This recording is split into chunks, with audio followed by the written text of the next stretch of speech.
اپنے بچوں کی خود حفاظت کیجیے۔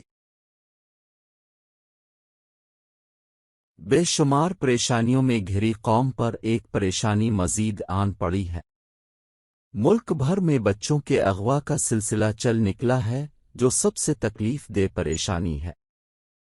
ہمارے یہاں قریب کسی مدرسے سے بھی بچے اغوا ہو چکے ہیں۔ اب یہ نامراد دہشت گرد بچوں کو اداروں کے اندر سے اغوا کرنے سے بھی نہیں گھبرا رہے۔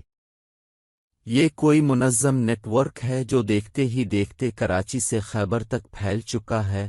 ہمارے سیکیورٹی ادارے کچھ تو بھنگ پی کر سو رہے ہیں، اور کچھ کو بڑے سیاسی لوگ اپنا ڈر دور کرنے کے لیے ساتھ لیے پھرتے ہیں۔ ایسی تکلیف دہ بات ہے کہ جیتے جی ماں سے اس کے لال کو باپ سے اس کے لخت جگر کو دور کر دیا جاتا ہے۔ مر جانے والے کی تکلیف پھر بھی برداشت ہو ہی جاتی ہے، لیکن یوں کو جیتے جی ماں کے جگر گوشے کو چھین لینا بڑی دردناک بات ہے، اور تا زندگی اس کو بھلانا مشکل ہوتا ہے۔ اس لیے ہمیں چاہیے کہ ہم خود ہی اپنے بچوں کی حفاظت کریں۔ پڑھنے والے بچوں کو خود چھوڑ کر آئیں اور خود لے کر آئیں، چاہے گھر سے جتنا ہی قریب سکول یا مدرسہ ہو۔ سکول یا مدرسے کے منتظمین کو سکول و مدرسے کی سیکیورٹی بہتر بنانے کا کہیں۔ سکول و مدارس کے منتظمین بچوں کے ہیف ٹائم میں بھی ان کو باہر نہ نکلنے دیا کریں، جب تک یہ مسائل ہیں ان کے ہالف ٹائم کو بند کر دیا جانا چاہیے۔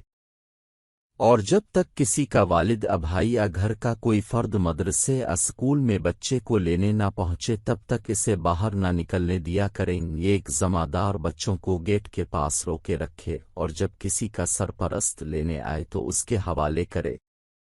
بچوں کو باہر گلی محلوں میں کھیلنے سے روکا جائے۔ بچوں کو بازار میں سامان لانے کے لیے نہ بھیجا جائے۔ گھر میں نیا ملازم رکھتے ہوئے اچھی طرح تسلی کریں اور ذمہ داری لے کر ملازم رکھیں۔ سننے میں ایک واقعہ آیا ہے کہ ملازم گھر کے بچے اغوا کروانے میں ملوث نکلا۔